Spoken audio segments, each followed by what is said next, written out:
Hi children, exercise 4.5 la 10th one. Kobe sold a laptop at 12% gain.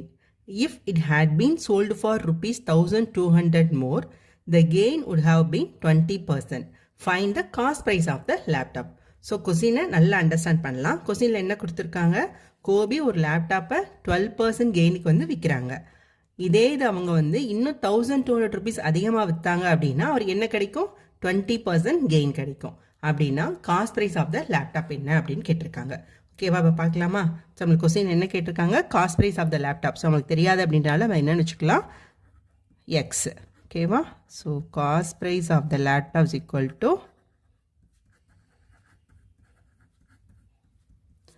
Rupees x, எக்ஸ்ன்னு வச்சுக்கலாம். First என்ன பண்ணுறாங்க, 12% கெயின்லேருந்து விற்கிறாங்க. அப்போ நம்மளுக்கு வந்து ப்ராஃபிட் பர்சன்டேஜ் என்ன இருக்குது, 12%. இப்போ காஸ்ட் ப்ரைஸ் இருக்குது, ப்ராஃபிட் இருக்குது. அப்படின்னா நம்ம வந்து ஈஸியாக செல்லிங் ப்ரைஸ் கண்டுபிடிச்சிடலாமா? ஸோ செல்லிங் ப்ரைஸ் கண்டுபிடிக்க என்ன formula, so selling price equal to 100 plus profit percentage divided by 100 into cost price. So இதான வந்து நம்மளுக்கு வந்து செல்லிங் ப்ரைஸ் கண்டுபிடிக்கிறதுக்கான ஃபார்முலா. ஸோ அப்படியே இந்த ஃபார்முலாவில் நம்ம அப்ளை பண்ணிட வேண்டியதுதான். ஸோ ப்ராஃபிட் அட் 12%க்கு இப்போ நம்ம செல்லிங் ப்ரைஸ் கண்டுபிடிக்கலாம்.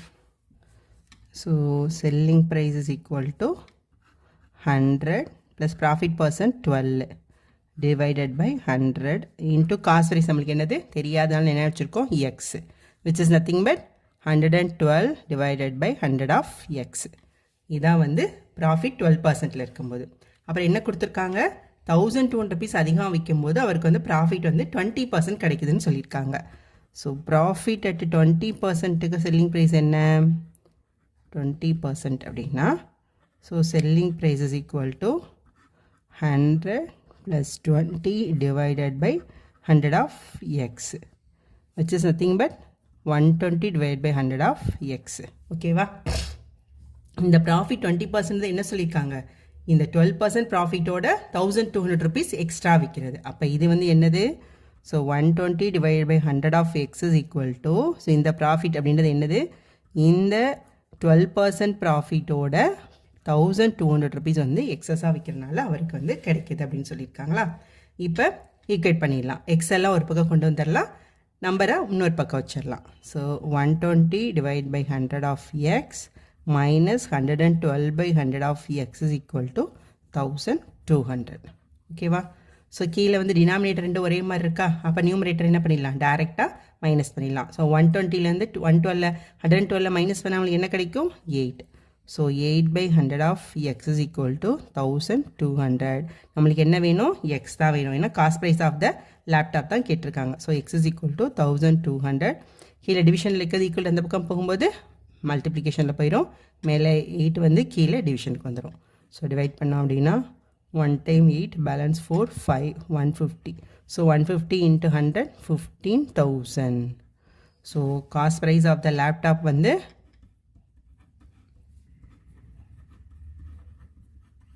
Equal to rupees 15,000.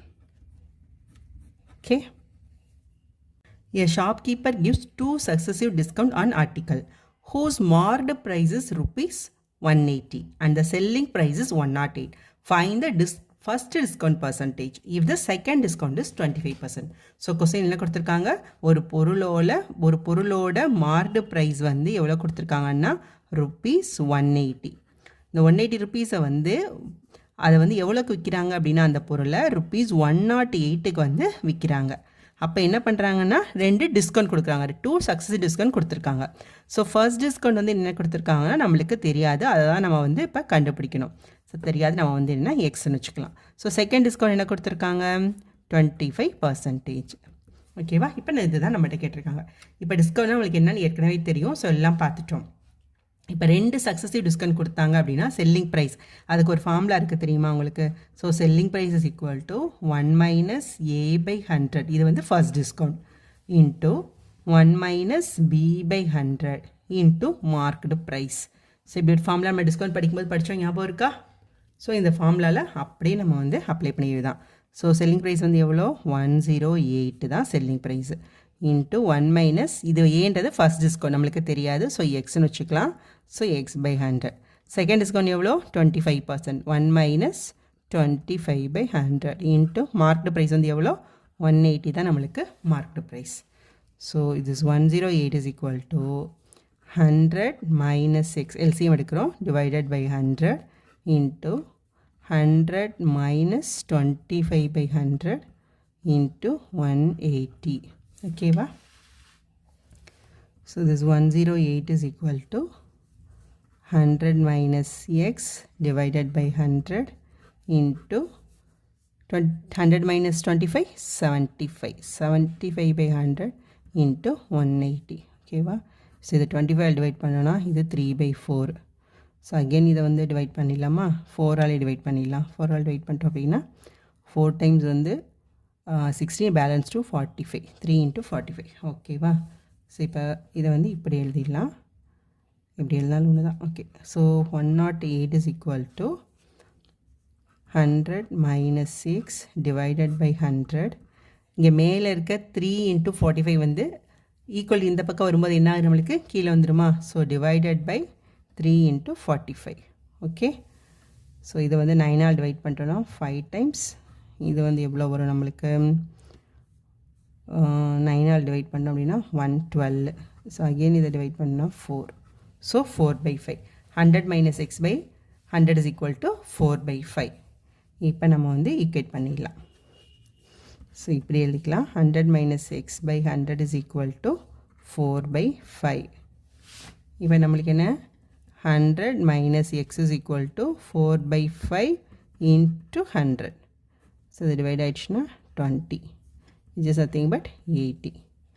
So 100 minus x is equal to 80. அப்போ 100 minus 80 is equal to plus x அங்கிட்ட போகும்போது இந்த minus x இங்கிட்ட போய் plus x ஆகிடும். So which is nothing but x is equal to 20. 100 minus 80 வந்து 20 அப்படின்னு ஆகிடுமா? ஸோ நம்மளுக்கு வந்து எக்ஸ் தான் கேட்டிருக்காங்க, எக்ஸ் வந்து 20.